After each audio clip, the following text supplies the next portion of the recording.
All right, LSU ladies fall yesterday on the road to South Carolina. Look, we talked a little bit about it last week. We had Coach Mulkey on last Monday as she was wrapping up their weekend a week ago, and we started to look towards this South Carolina game, and she started to spell it out. I don't think that she was starting to sandbag as much as we were kind of messing with her last week, Jacques and I, but that South Carolina team is different. Yeah, you know, I mean, that's a team that potentially they could go down as one of the best of all time, in my opinion. I mean, you're talking about a back-to-back potential national championship program. Last year, they win the national championship. They're the odds-on favorite, obviously, this year to repeat and do it. And seeing them and watch them play for 4 quarters yesterday, you see why. I mean, they're a tough matchup for everybody. I mean, the size, the depth, the athleticism, that's a really, really good basketball team. And that was a tough task for LSU to go in there. Angel Reese getting 2 fouls early on really changed a little bit of the complexion of how she had to play. Alexis Morris played incredibly in that game, especially offensively. But yeah, 23 points, right? oh, man, and I mean, some of the shots she was hitting in the first half were, you know, keeping LSU in it. Yeah, she was. I mean, there was a couple of moments inside of that first half where it could have turned into a track meet, where it could have turned into just running them out of there. And Alexis Morris hit some huge shots to just keep them in it, keep the crowd a little bit reserved. That place was loud. That place was intense. Sold out. That thing was crazy. 18,000 people in there, man. I mean, look, I think that's the draw of what LSU is and going to become. I think that you won't see just that at big-time schools like South Carolina. LSU is going to become, you know, a road draw because of the type of basketball they're going to play. Obviously, their coach has, got some personality that rubs some people either the wrong way or you're passionate to support her. And, I just thought that was a phenomenal atmosphere for the sport. It was a phenomenal moment for LSU in the sense of, hey, you want to see what it's like on the biggest stage? I mean, there's still some people within that program that you want them to see that up close. And I thought look, going into an environment where there was little expectation for LSU to win that game and going and experiencing that will only be a positive for the program. I really do. I think that is going to really propel LSU in a direction, or at least give them a point, a mile marker, a barometer of, hey, look, that's the best. That's what the best looks like. That's what the best plays like. That's what it feels like. That's the depth. That's the athleticism. That's, all of what South Carolina kind of rolls at you. And, I've seen some of the things about the officiating and the foul discrepancy. I get it. I think that LSU played a lot more aggressive than the foul numbers would say they do. But, you could play that game 100 times. And you could get NBA Finals officials on the whistles, WNBA final officials on the call.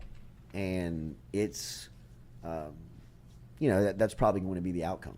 I love what she said after the game. This is just one game. Be thankful that LSU was on this stage. Who in the world would have thought that we would be on this stage in year 2 of rebuilding the program? Absolutely. That's so true. And there were moments within that game that were wins. Yeah, absolutely.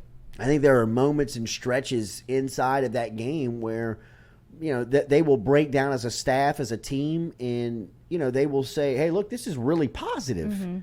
That, you were able to bring the game within a couple of possessions a few times and sustain it there for a few possessions before South Carolina was able to run away with it again. Yeah. I mean, it wasn't as if the ball tipped off and LSU got ran off the floor. Right. LSU competed on, for 4 quarters. That was just that's the best team in the sport. Yeah. It'll be a major, major upset, a huge upset if they get beat. I mean, really, it'll be an enormous story if South Carolina falls. They are the titan of the sport right now, but they will experience enormous turnover after this season. I mean, they have nothing but seniors that are headline. I know their point guard, who's very talented, is a first-year player. But outside of that, they're, the majority of them are senior players. And so that roster is going to turn over, and that will bring the competitive level back to more of an even playing match. And Mulkey's got the number 1 recruiting class in the country coming in. But Staley's got to be recruiting pretty well too. Huh? Absolutely. No, I mean, like, this is going to be like we were just talking about with quarterbacks with Mahomes. Mm-hmm. I mean, for the next decade, it feels like Mulkey and Staley. I don't know how long Dawn Staley is going to stay at South Carolina, but I know Mulkey's not going anywhere. Right. And let's just call it for the next 3 to 5 years. Yeah. This is going to be a game. Yeah, well. I mean, this is going to be something that everybody's going to look forward to. Mm-hmm. And, I think that this is a great mile marker for LSU. It'll be a great mile marker a year from now where you can look back and say, look where you were, against South Carolina. Look where you are now. So just part of the growing pains, part of building the program. I mean, who really had real expectation? I'm not trying to back out. I'm not trying to walk away from it. And I'm not trying to say that you take any away from the loss, but who had a real expectation that they were going in there and going to win? I mean, I think we all knew it was going to take a perfect, almost miraculous performance to beat that team in that environment, in that game, on that day. I mean, it just that was tough to do. So I mean, I just haven't watched an entire South Carolina women's game up until this point. Sure. I mean, just to be honest, like I watch entire LSU women's basketball games, but aside from that, I just watch highlights and clips of other ones. I watch State every now and then, but I knew they were good, but I didn't know they were like that good. Yeah, they're pretty phenomenal. National champs. It's weird that Dawn Staley wears a football jersey on the sideline. That's so weird. And I don't look. I don't know all of this stuff, but I would just think, and not that you have to sit there in a coach's polo. No. You know what I mean? Like, I'm not saying that you have to wear the brand on your shirt. I mean, pretty much all of these coaches, especially the women's coaches, wear, like whatever they want kind of personally. They wear their own style. But it's still like your team's colors. I think she's from Philly, though. She's definitely from Philly. Okay. And I'm not trying to pile on Dawn Staley. But just from my standpoint, from a business standpoint, if I'm South Carolina, and I'm even like the athletics director, I'm saying to Dawn Staley, Dawn, you're one of the most recognizable faces in this sport. Like, if not the most recognizable. South Carolina's playing in a huge game on national television. We don't want to promote another brand. I know. We don't want to promote another team. We don't want to promote something other than you being South Carolina's coach. We're not asking you to wear a coach's polo. I'm not asking you to wear a South Carolina's, hoodie. I'm just saying, not anybody else. Right. Right? Like, I mean, is that too much to ask? I just think that's and like, she's done it now since the title game. Like, since the NFC Championship game, I've seen her in Philadelphia gear, and it's like, I mean, good for you. You're a Philadelphia fan. Right, Put it on your social okay, media or like, something. I mean, like, it feels very like a young kid, like a fan, does. like coaching the game. Yeah. You know what I mean? It's like what if Andy Reid wore like some women's basketball jersey Or or, just- anything, like a a- basketball team, like something else? Like, that's weird. No, coaches don't do that.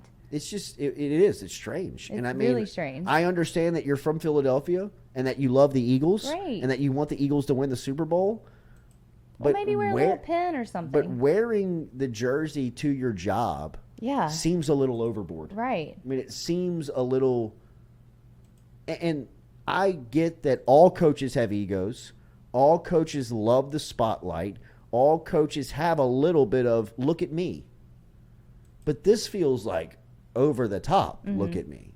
I mean, it's just.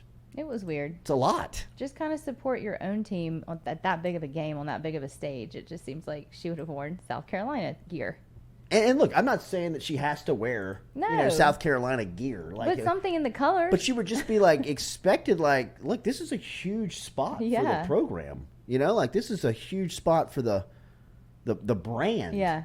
Like, let's Yeah. let's not promote the Philadelphia Eagles. Right. You know what I mean? Right. Like, they're getting enough promotion I know. today. I know. I mean, they're going around the world.